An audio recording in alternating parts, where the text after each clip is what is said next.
movie, I've read the reviews for the new Wuthering Heights, and there are some not safe for work scenes. And I'm not prudish or squeamish. I just don't want to see that stuff. And there are also some scenes that are very sad. There are scenes apparently of domestic violence and a particularly sad family tragedy episode. I don't want to see that.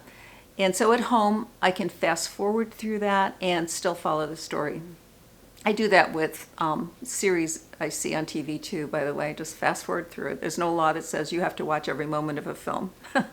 So yeah, at the movies, I would be squirming in my seat. I would be wishing I was somewhere else. I would be wanting to skip ahead, but I would be stuck there. At home, I'm not trapped by visuals I don't want to see. So that's a really cool thing. I don't have to go outside my comfort zone. In streaming, I can watch things my way with my magic wand in hand, namely my remote control. So all that makes me want to wait for streaming. So the truth is, I really don't go out to the movies very much anymore. I usually do wait for streaming.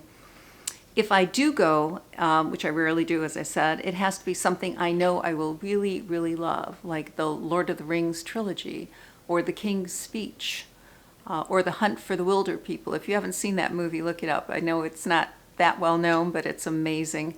Or Superman, The Last Superman, that was fantastic.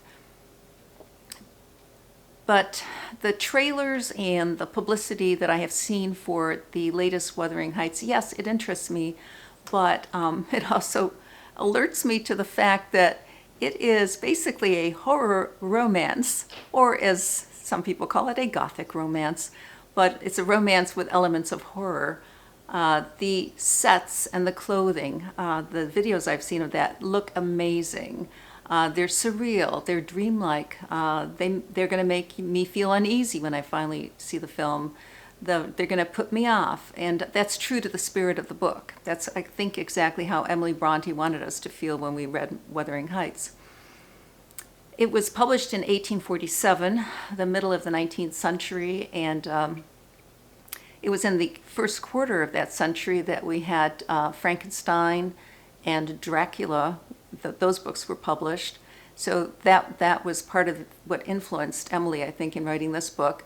Lord Byron was active in the first quarter of the 19th century. He was sort of a bad boy rock star of his day, a poet. He was flouncing around the UK and Europe, doing Heathcliffy type things and making waves and making news. So I'm sure that she was very aware of that too.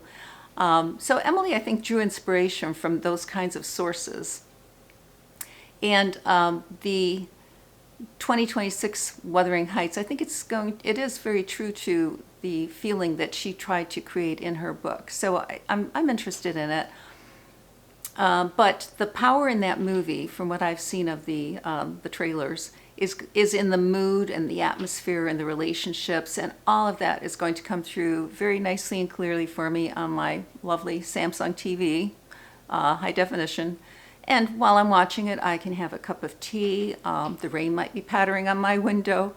So no, I'm not going to race to the multiplex. I will wait for Kathy and Heathcliff to come haunt me here in my cozy home. So thank you for watching this video, and if you liked it, please like and subscribe and let your friends know about this channel.